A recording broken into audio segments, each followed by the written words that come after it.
Sure. Well, you know, when I started getting more successful as a yoga teacher, which was a real surprise because it's not like you sign up for that. It's, I remember saying to my dad, I'll never make any money at this, but I'll live every single day of my life happy. And so the irony is that I actually made a career out of doing something that I love to do, which I'm very, very grateful for. But like I had said earlier, I was never really that comfortable with with that much attention on me personally. And when I started getting a little bit more successful, and especially because of a lot of the media attention I got, it felt in my yogic soul, I knew that there was something, I was being used for something, and I got that. But I knew that if I didn't see the bigger picture, that I was using these opportunities wrong, that I have an incredible platform. For whatever reason, people are paying attention to what I'm saying. I seem to get a lot of support through the media in a variety of ways. But how many times can I talk about like my own journey or things that are really, insignificant ultimately, my hair, things that are really not that important. But at the same time, I have this incredible opportunity. So why don't I use it, yet deflect the attention off of me personally and put it onto things that are really actually important to me and important to the yoga community. And so in my own personal practice, for years my yoga practice was about me. How can yoga change my life, my perspective, my attitude, my body? And then at one point, it became less about me and more about the we, about not the individual but the collective. That now that I have these tools, and that I live a healthier life and a more conscious life, not a perfect life, but I've got tools, and I'm happy. What do I do with this light? It can't stay contained. That doesn't feel right. And so in my mind, it was always this, now what, now what, now what? And the answer came in service. And I didn't know that at the time, though. And how that unfolded was, back in 1999 or so, something happened in my life where a little bit of abundance came in. Not crazy abundance, but it was work related and it was nice. But it freed up my day. I used to have to teach 15 classes a week on top of another 8 or 9 privates. I was a hustler. And that was a lot of work. It's exhausting. And suddenly I had this opportunity, and it meant I didn't have to teach as many privates. And it freed up my day. And I have a very strong feeling about abundance. When abundance comes in, you have to express the abundance out, otherwise you stop the flow of energy. And I wasn't interested in stopping the flow of energy, so I decided I should volunteer. I should do something. I should give back. That'll continue the flow of abundance. So my attitude around getting involved with service was truly that cavalier. I wish I could say that my motivation was holier than that, but it wasn't. And I had used to be an activist back in New York City, but I was a horrible activist because I came from so much rage. I worked a lot around HIV/AIDS and gay rights. Those two issues were very passionate for me because of some of the friendships and relationships that I had back in the 80s and 90s. But I was terrible. I loved to rally because I could just scream and fight and tell you how to live your life, and after it was over I felt amazing. And it was just a way for me to wash the anger through me, but it wasn't really effective. It wasn't sustainable. So I had gotten out of activism all those years and just practiced yoga. So when I decided to get back into service, I decided, I thought, okay, what do I do? I could teach yoga. That's my only skill I have. So that was pretty clear. I can kind of tolerate children, especially if they're of a certain age. I like kids between the ages of 11 and 17, and I'm usually attracted to kids that have a little edge, that are more at risk. So I thought, okay, I'm going to teach yoga to at-risk youth. It's pretty clear that might be something I could do. So I found a shelter in Van Nuys, California called Children of the Night, and it houses and educates adolescent prostitutes between those ages, 11 and 17. So I thought, perfect. I'm such an idiot, because I get to this shelter, and these girls, and there were some boys there too, they are badass. These are street kids, gang kids, severely abused, severely abandoned, have no sense of self whatsoever, have super hardcore protection around them. And here I come in, all white and fluffy headed, and they are completely not impressed by the fabulousness of me. And in no uncertain terms did they let me know that this was something that they felt they were being forced to do, and that this was not elective. They were rude, they were defiant, they were angry, they were disrespectful. And it was the longest hour of my entire life, and I couldn't wait to get my tail out of there. So when it was finally over, I split, ran to my car, and I was overwhelmed. I felt so much anger. I felt anger towards the system.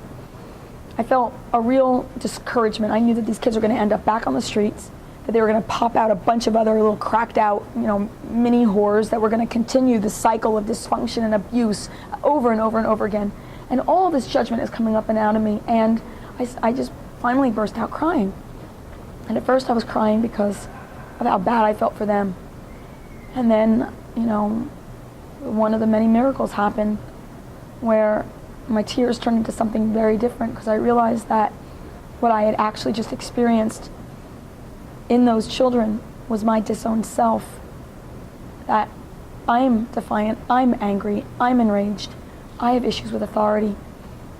I just had learned how to control my shadow. I had just taken it and just shoved it back behind me and only allowed the world to see the pretty part. But I didn't really heal anything. I just denied it. And those kids triggered me because the part in them that I could not stand was the part of me that I could not stand. It was the part of me that was why I was an activist back in the day. It was just how to run the currents of rage. And I started crying because I knew I had to go back.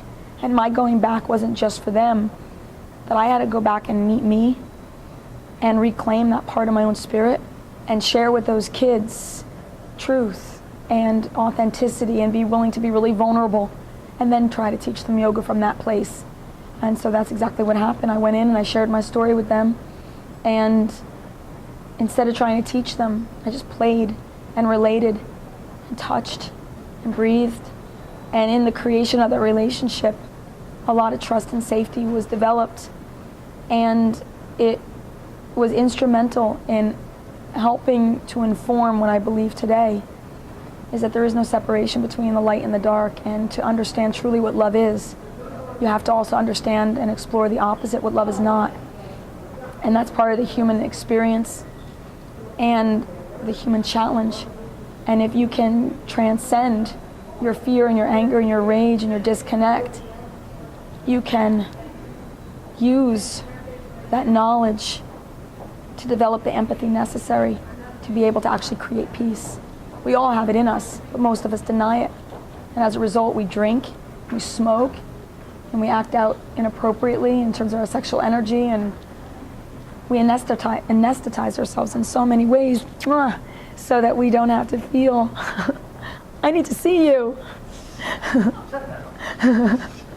No, you can come in and give me a big old hug. Oh, and it's Teo. Oh, I'm so happy to see you. So what it taught me was probably a really my pivotal understanding around working with the shadow, and that you have to get really good and really comfortable at the darker parts of yourself in order to get really good and really comfortable in the presence of other people. Because we all have the light and we all have the dark, but most of us are so afraid of the shadow and what it looks like. It's badness, it's naughtiness, that we deny and repress it. And when you deny the animal, it'll find other ways to come up and out. And if you are not dealing with it, like I said before, you'll act out on it. And I wasn't interested in acting out on it. I wanted to heal this. So it became my commitment to want to go into places where there was so much dysfunction, so much shadow, so much hurt and loss and grief. Because every time I did, it would hold a mirror up to the places in myself that were disconnected from God. And it would give me this opportunity to heal my own limited beliefs and my own prejudices and see the humanity, see beyond the story and instead try to connect to the soul, because everyone's here to learn what love is, but all of us have different karma and different circumstances that set us in different directions. And when we're not given the tools of love, we're immediately going to shift to the unfortunate tools of fear, and that's going to affect every aspect of our lives. So I don't yet understand when they talk about selfless service. That hasn't yet been my experience, because quite frankly my service has been very selfish in many ways. I'm glad I have a chance to raise money and to help people, but quite frankly I've been given way more on an emotional and a spiritual level in terms of my growth than I could possibly ever give to these other human beings that have given me the privilege of witnessing their experience and their lives. So through my experiences of service, through Children of the Night, and then I became the national yoga ambassador for Youth AIDS, and started focusing more on the HIV/AIDS efforts and some of the challenges that still exist within this pandemic, both nationally and internationally. I started looking at the yoga community and thinking, there's 20 million people in so many ways, so that we don't have to feel, I need to see you. No, you can come in and give me a big old hug. Oh, it's Teo. Oh. I'm so happy to see you. I have laryngitis. This is Eddie Modestini. Yeah. How are you? Hey. Oh, you got so tall since I saw you last. I'm going home to my farm, but I'm coming back. Hey. All right. I'm so happy to see all of you. This is good. No, I have laryngitis. Oh, shit. Yesterday was horrible. Today's better, but yesterday was a drag. Oh, I can totally relate. Yes, really? Yeah, I taught a conference in Geneva last year with no voice. Yeah. Chanting class. That was fun. Oh my God. I tried to own today. It just was like, I was like, really? And then people complained in the thing, they're like, well, you know, with the class and she couldn't talk. Like, wasn't really on purpose. God's will. Yeah. So I feel okay. I just am depleted from it. Yeah, it's a drag. Well, we missed you. Where's Maya? Maya's on her way to Oregon. We had to call her, make sure she gets on the plane. She's like, she's famous. Wow. She's getting flown up to visit her girlfriend. Unbelievable. Serious? That's it, yeah. I want to be their child.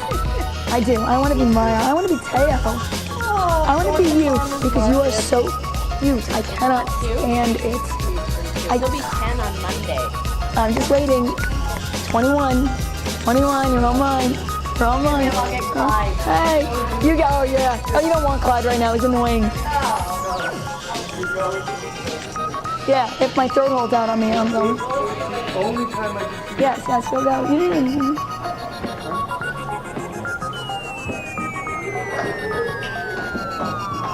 It's rose gold. So that's the design that I wanna work with. You like? It's a white sapphire, it's not a diamond. It's beautiful. Yeah, I'm gonna put my grandmother's, that's what I wanna make. Same kind of look, but with my grandma's diamond. This will go in my other hand. It's my grandmother's diamond. My grandmother's diamond. I got engaged. Oh, you did? Yeah. Excellent. Do you want to show the ring? No. No. This is my ring. Eddie's a jewelry designer. Oh, you? Yeah, he's actually gonna make my wedding bands. Yeah, so he's an incredible designer. So that's why he was all like in it, you know? Yeah, because he's what he does. Anyway, is that where I was? Yeah, that was a nice ending. So, you were talking about the reception. No, there was about the children.